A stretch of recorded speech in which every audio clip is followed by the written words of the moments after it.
Le sauvetage inattendu de la tempête de décembre frappa Manhattan comme une vengeance de la nature elle-même. La neige se transforma en glace. La glace se transforma en danger. Et la plupart des gens eurent le bon sens de rester à l'intérieur, où la chaleur les attendait derrière des murs épais et des fenêtres à double vitrage. Mais Alina Rosewood n'était pas comme la plupart des gens. Elle avait dépensé ses 20 derniers dollars pour le ticket de métro afin d'aller à un entretien d'embauche qui n'avait jamais eu lieu. Et maintenant, elle arpentait les rues vides sans nulle part où aller. Son manteau fin offrait peu de protection contre le vent qui traversait la ville comme des couteaux gelés. Chaque pas devenait plus difficile que le précédent. Ses mains avaient cessé de sentir le froid parce qu'elles avaient cessé de sentir quoi que ce soit. L'engourdissement remontait le long de ses bras et sa vision commençait à se brouiller sur les bords. Alina avait toujours été du genre à gérer les problèmes seule. Lorsque ses parents étaient morts dans un accident de voiture 3 ans plus tôt, elle avait refusé l'aide de ses proches. Quand son atelier d'art avait fait faillite, elle avait trouvé des petits boulots au lieu de demander des prêts. Quand son propriétaire avait augmenté le loyer au-delà de ce qu'elle pouvait se permettre, elle s'était installée dans une petite chambre à Queens plutôt que d'alourdir quiconque de ses soucis. Mais ce soir-là, son indépendance la trahissait. Ce soir-là, elle perdait la bataille contre la tempête. Elle trébucha contre l'entrée d'un immeuble, ses jambes trop faibles pour la porter plus loin. Les marches en marbre semblaient de glace sous ses baskets usées. Elle essaya de se relever, d'avancer encore, mais son corps en avait décidé autrement. Lentement, elle s'affaissa contre la pierre froide, ramenant ses genoux contre sa poitrine. L'immeuble au-dessus d'elle était l'un de ces endroits chers où les riches vivaient dans des tours de verre qui touchaient les nuages. Elle était passée devant des bâtiments comme celui-ci des milliers de fois, sans jamais imaginer qu'elle mourrait sur leur pas de porte. Damian Sterling était censé être à Tokyo pour une autre semaine. Ses réunions d'affaires avaient été planifiées des mois à l'avance. Chaque détail était perfectionné. Mais parfois, même les plans parfaits changent. Et son vol avait été avancé en raison des préoccupations météorologiques au-dessus du Pacifique. Il avait bâti Sterling Technologies à partir de rien en une entreprise valant des milliards. Chaque jour, il prenait des décisions qui affectaient des milliers d'employés et des millions de clients. Les gens le qualifiaient de brillant, impitoyable, concentré. Ce qu'il ne disait pas, c'était qu'il était émotif. Damian avait appris bien longtemps auparavant que les sentiments étaient des luxes qu'il ne pouvait pas se permettre. Son appartement penthouse occupait les 3 étages supérieurs de l'immeuble. Des fenêtres du sol au plafond offraient une vue sur toute la ville. Et d'habitude, il y trouvait la paix dans le chaos ordonné des lumières de Manhattan. Mais ce soir-là, quelque chose semblait différent. Ce soir-là, il se sentait agité d'une manière qu'il ne pouvait expliquer. Quand il entendit son portier mentionner quelqu'un dehors, il faillit l'ignorer. Les gens étaient toujours dehors devant les immeubles à New York, artistes de rue, livreurs, travailleurs, touristes prenant des photos. Mais quelque chose dans la voix du portier le fit regarder l'écran de surveillance. C'est alors qu'il la vit. Une jeune femme était assise recroquevillée contre l'entrée de son immeuble, si immobile qu'elle aurait pu être une statue. Mais les statues ne tremblaient pas comme elle tremblait. Les statues n'avaient pas une peau pâle comme la lune d'hiver. Damian avait déjà vu de l'hypothermie auparavant. Pendant ses années d'université, il avait fait du bénévolat avec des équipes de sauvetage en montagne. Il connaissait les signes, savait à quelle vitesse le froid pouvait voler la vie à un corps humain, et il savait que cette femme n'avait plus beaucoup de temps. Il ne réfléchit pas. Il agit simplement. Damian attrapa un manteau et se précipita en bas, ses chaussures chères glissant sur les marches gelées dehors. La femme ne réagit pas quand il l'appela. Ses yeux étaient ouverts mais vitreux, et sa respiration venait en halètement court et rapide. « Eh » dit-il doucement, s'agenouillant à ses côtés. « Vous m'entendez » Elle essaya de parler, mais n'y parvint qu'à un murmure perdu dans le vent. Ses lèvres avaient pris une teinte bleutée qui lui serra la poitrine d'inquiétude. Damian n'hésita pas. Il la souleva dans ses bras, surpris par sa légèreté, sa fragilité. Elle était comme un oiseau aux ailes brisées, tout en os délicats et en battements de cœur rapides. Sa tête tomba contre son épaule, et il sentit les cristaux de glace qui s'étaient formés dans ses cheveux sombres. À l'intérieur de son appartement, il la déposa doucement sur le canapé près de sa cheminée.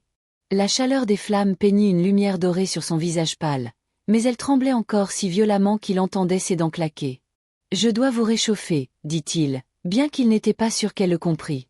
Vos vêtements sont trempés. Ils vous rendent encore plus froide. C'est à ce moment que Damian fit face à un choix qui allait tout changer. Il pouvait appeler une ambulance et attendre, en espérant qu'ils arriveraient à temps. Ou il pouvait faire ce que son entraînement lui avait appris, ce que tous les guides de survie disaient sur l'hypothermie. Enlever les vêtements mouillés, les remplacer par de la chaleur sèche, agir vite. Il choisit d'agir. Avec des mains tremblantes malgré son calme extérieur, Damian commença à enlever sa veste mouillée. Le tissu était gelé et raide par endroits, et il dut travailler lentement pour ne pas lui faire mal.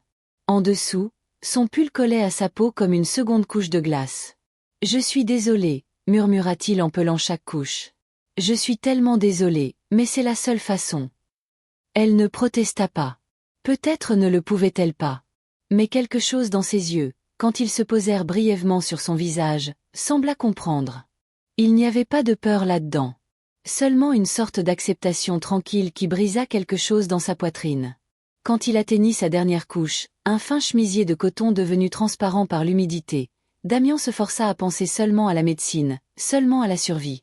Mais il était impossible d'ignorer qu'elle était belle. Sa peau était marquée de petites cicatrices qui racontaient des histoires qu'il ne connaissait pas. Son corps se courbait de façon qui lui rappelèrent qu'il était un homme, pas seulement un sauveteur. Il l'enveloppa rapidement dans des couvertures chauffées de sa chambre, couche après couche, jusqu'à ce que seul son visage fût visible. Puis il s'assit à côté d'elle, assez près pour partager sa chaleur corporelle, mais prudent de ne pas toucher ce que les couvertures couvraient. « Quel est votre nom ?» demanda-t-il quand ses tremblements commencèrent enfin à ralentir. « Alina » murmura-t-elle. Sa voix était rauque à cause du froid, mais c'était le son le plus beau qu'il ait entendu depuis des années. « Alina » répéta-t-il, et dire son nom lui sembla comme le revendiquer. « Je m'appelle Damian. Vous êtes en sécurité maintenant. » Elle le regarda avec des yeux qui contenaient des questions qu'elle était trop fatiguée pour poser. Qui est-il? Pourquoi l'avait-il aidé? Que signifiait ce moment? Mais au lieu de questions, elle dit quelque chose qui les surprit tous les deux. « Merci de m'avoir vu. » Damian fronça les sourcils, ne comprenant pas. « Que voulez-vous dire ?» Les yeux d'Alina dérivèrent vers les fenêtres qui montraient la ville scintillante au-delà. « La plupart des gens regardent à travers moi, » dit-elle. « Je suis invisible, mais vous m'avez vu. » À cet instant, Damian réalisa quelque chose qui le hanterait pendant des semaines. Il n'avait pas seulement sauvé sa vie. Elle avait, d'une certaine manière, sauvé quelque chose en lui aussi. Quelque chose qu'il n'avait même pas su en train de mourir jusqu'à ce qu'elle prononçât ces mots. Il avait passé tant d'années à construire des murs autour de son cœur, se protégeant de la douleur de trop se soucier. Mais cette femme, l'inconnue qu'il avait trouvée brisée sur son pas de porte, avait déjà commencé à abattre ces murs avec rien d'autre que son honnêteté. Dehors, la tempête continuait de faire rage. Mais à l'intérieur, dans la lueur chaude du feu et l'espace entre deux personnes qui s'étaient trouvées par accident, quelque chose de nouveau commençait. Quelque chose pour lequel aucun d'eux n'était préparé, mais dont ils avaient désespérément besoin. Alina s'endormit avec sa main recroquevillée contre la couverture près de son cœur. Damian resta éveillé toute la nuit, observant le rythme de sa respiration et se demandant comment un simple moment de gentillesse pouvait sembler le début de tout. Alina se réveilla avec la lumière du soleil qui coulait à travers des fenêtres plus grandes que tout son appartement. Pendant un moment, elle oublia où elle était, oubliant tout sauf la chaleur qui l'entourait et l'odeur de café qui dérivait d'un endroit proche. Puis le souvenir revint comme une vague douce, apportant avec lui l'image d'yeux bienveillants et de mains délicates. Damian apparut dans l'encadrement de la porte, portant un plateau avec le petit déjeuner et du café fumant. Il avait changé pour des vêtements décontractés, un jean et une chemise blanche simple qui le faisaient paraître plus jeune, plus accessible que l'homme d'affaires qui l'avait sauvé de la tempête. « Comment vous sentez-vous » demanda-t-il, posant le plateau sur la table basse à proximité. « Vivante » dit Alina, et elle le pensait d'une manière qui allait plus profond que simplement survivre au froid. « Grâce à vous. » Ils prirent le petit déjeuner dans un silence confortable, volant des regards l'un à l'autre, comme des adolescents partageant leur premier repas ensemble. Alina apprit que Damian faisait d'atroces pancakes, mais un excellent café. Damian apprit qu'Alina riait avec tout son corps et que ce son pouvait remplir même son immense appartement de chaleur. « Je devrais probablement y aller, » dit Alina finalement, bien qu'aucun d'eux ne bougea pour que cela arrivât. « Où irez-vous » demanda Damian doucement. La question plana entre eux comme un pont que ni l'un ni l'autre n'était sûr de devoir franchir. Alina avait été expulsée de sa petite chambre 2 jours plus tôt. Ces quelques possessions étaient dans un casier de stockage qu'elle ne pourrait plus se permettre de garder bien longtemps. Elle n'avait pas de famille, peu d'amis, et encore moins d'options. Je trouverai quelque chose, dit-elle, parce que c'était ce qu'elle disait toujours. Je le fais toujours. Mais cette fois, Damian ne la laissa pas porter le fardeau seul. Ça marche pour moi, dit-il soudain. Alina cligna des yeux. Quoi? Mon assistante personnelle vient de démissionner pour se marier. J'ai besoin de quelqu'un en qui je peux avoir confiance. Quelqu'un qui comprend que ma vie privée reste privée. Il fit une pause, étudiant son visage. Quelqu'un qui sait ce que ça fait d'être invisible. Ce n'était pas de la charité, bien que cela pût en avoir l'air aux yeux des observateurs extérieurs. Damian avait bâti son succès sur la lecture des gens, sur la connaissance de qui pouvait être digne de confiance avec ses secrets et son emploi du temps. Et quelque chose chez Alina, quelque chose dans la façon dont elle l'avait remercié simplement de l'avoir vue, lui disait qu'elle était différente de tous les autres dans son monde. « Je ne sais rien sur le fait d'être l'assistante de quelqu'un comme vous, » dit Alina honnêtement. « Je ne sais rien sur le fait de m'inquiéter si mon assistante a un endroit où dormir la nuit, » répondit Damian. « Je suppose que nous apprendrons tous les deux des choses nouvelles. » Alina étudia son visage, cherchant des signes que c'était une sorte de jeu ou de manipulation. Mais tout ce qu'elle vit fut de la sincérité et peut-être autre chose. Quelque chose qui ressemblait à de l'espoir. « Pourquoi ?» demanda-t-elle. « Parce que la nuit dernière, quand je m'occupais de vous, j'ai retrouvé le sentiment d'être humain au lieu d'être juste un succès. J'avais oublié la différence. » Les semaines suivantes développèrent leur propre rythme. Alina apprit à gérer l'emploi du temps impossible de Damian, à filtrer ses appels et à organiser ses réunions avec une efficacité tranquille. Elle découvrit qu'elle avait un talent pour l'organisation et un don pour savoir exactement ce dont il avait besoin avant qu'il ne le demandât. Damian apprit qu'avoir Alina dans son bureau était comme avoir du soleil dans une pièce obscure depuis trop longtemps. Elle lui apportait du café exactement comme il l'aimait, lui rappelait de manger quand il oubliait, et rendait d'une certaine manière même ses journées les plus stressantes gérables. Mais ils apprirent tous les deux quelque chose de plus dangereux que la compatibilité professionnelle. Ils apprirent ce que ça faisait de vouloir quelque chose qu'ils ne pouvaient pas avoir. Ça commença par de petites choses. Damian effleurait le bureau d'Alina en passant et captait l'odeur de son parfum, quelque chose de léger et fleuri qui lui rappelait des jardins de printemps. Alina observait Damian à travers la fenêtre de son bureau alors qu'il travaillait tard dans la nuit et se demandait ce que ça ferait de lisser les rides d'inquiétude sur son front. Ils étaient prudents, ne se touchant jamais plus longtemps que nécessaire, ne laissant jamais les conversations dériver trop loin des affaires, ne reconnaissant jamais l'électricité qui semblait crépiter dans l'air chaque fois qu'ils étaient dans la même pièce. Mais la prudence avait ses limites. Le point de rupture arriva un jeudi soir, quand le bureau était presque vide. Alina organisait des dossiers quand elle entendit Damian jurer doucement depuis son bureau. Elle le trouva en train de fixer son écran d'ordinateur, sa mâchoire serrée de frustration. « L'affaire Morrison est tombée à l'eau, » dit-il sans lever les yeux. 3 mois de négociations et ils sont partis avec un concurrent à la dernière minute. Alina avait travaillé sur le projet Morrison aussi. Elle savait ce que ça représentait pour Damian, pas seulement financièrement, mais personnellement l'entrée de sa société dans la technologie durable, quelque chose dont il était passionné depuis l'université. « Je suis désolée, dit-elle doucement. Ce n'est pas ta faute. » Sa voix était plate, sans émotion, comme quand il se protégeait de la déception. « Ça ne veut pas dire que je ne peux pas être désolée que tu souffres. » Quelque chose dans son ton le fit enfin lever les yeux. Alina se tenait dans l'encadrement de sa porte, n'essayant pas de réparer quoi que ce soit ou d'offrir des solutions, juste lui offrant le simple cadeau d'être vue dans sa déception. « Comment fais-tu ça ?» demanda-t-il. « Faire quoi ? Rendre acceptable de ressentir les choses au lieu de juste les survivre. » Alina entra dans son bureau, fermant la porte derrière elle. « Parce que les sentiments ne sont pas des faiblesses, Damian.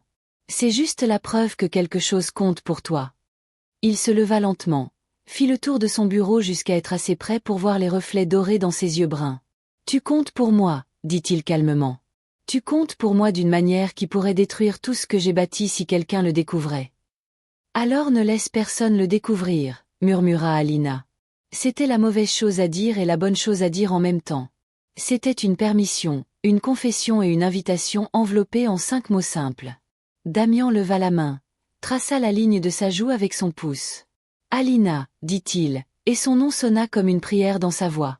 Elle se pencha dans sa caresse, ferma les yeux et se permit de vouloir quelque chose d'impossible. Ils étaient debout assez près pour s'embrasser.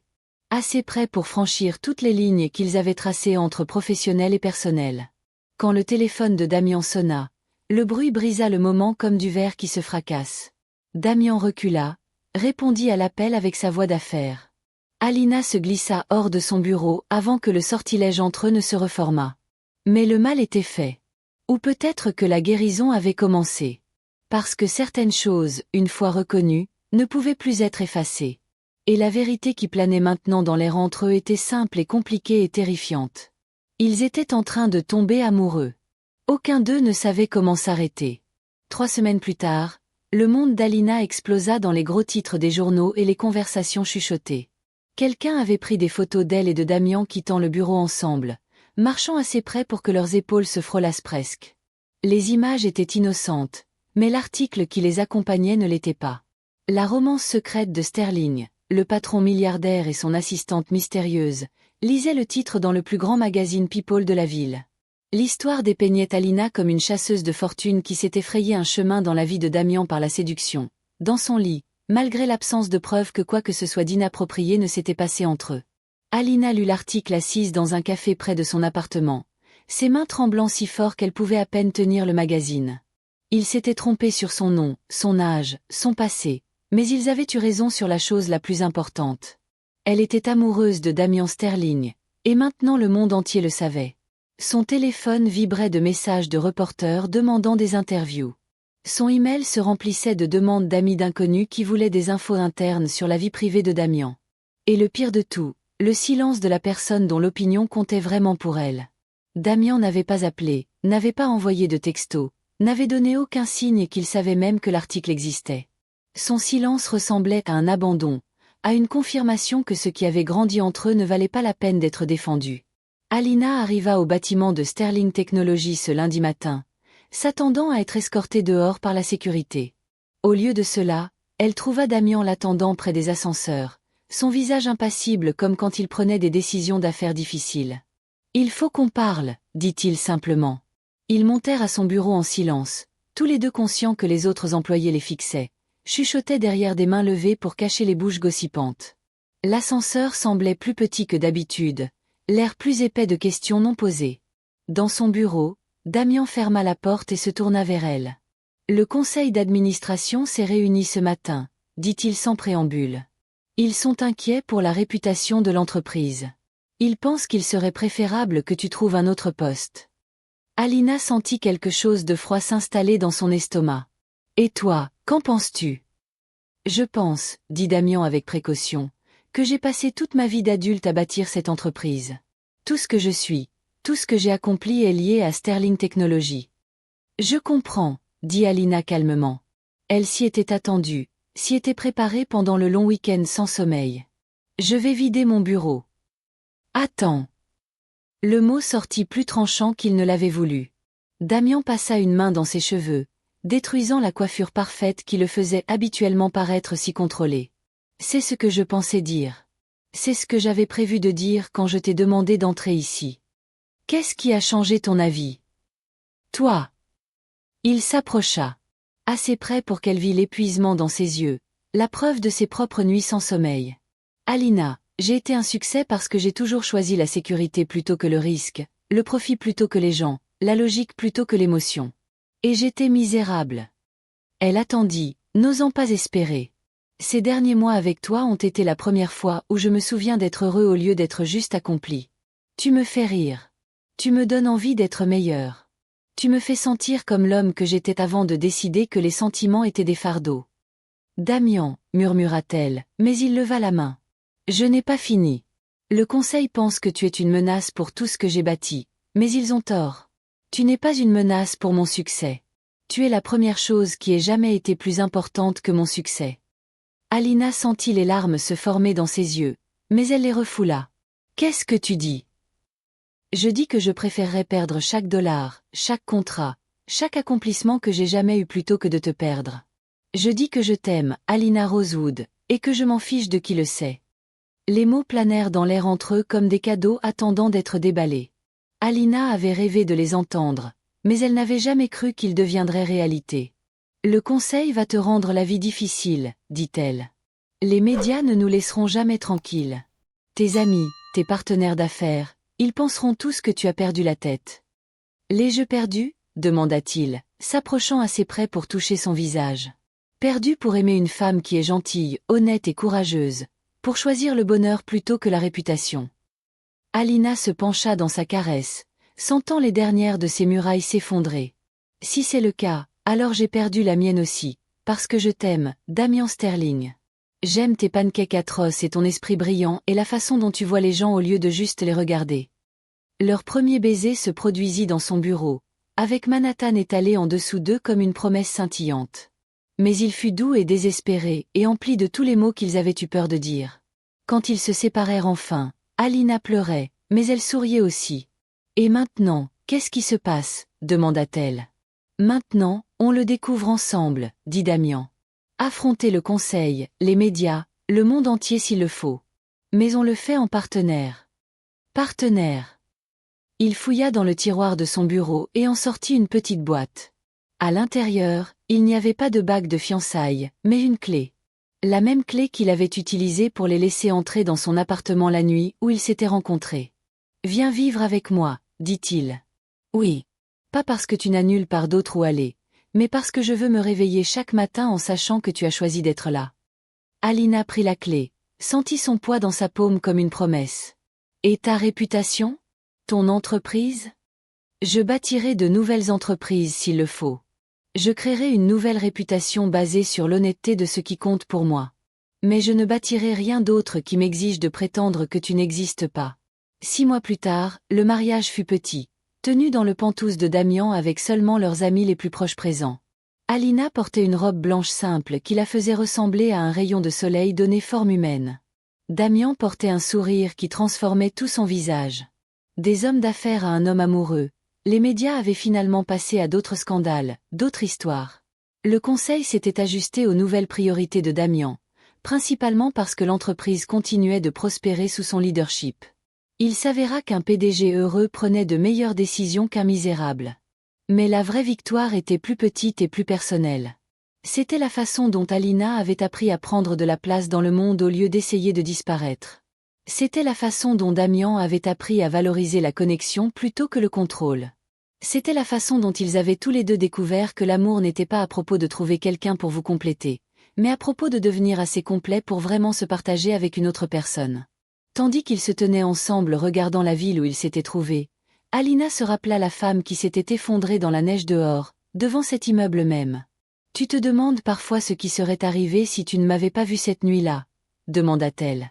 Damian la serra plus fort, inspira l'odeur de ses cheveux. « Je pense que j'aurais passé le reste de ma vie à te chercher sans savoir ce que je cherchais. Et maintenant je sais que les meilleures choses de la vie ne sont pas celles que l'on planifie. Ce sont celles qui te trouvent quand tu es assez courageux pour ouvrir la porte. » Dehors, la neige recommença à tomber, mais à l'intérieur ils étaient chauds, en sécurité, et exactement là où ils devaient être.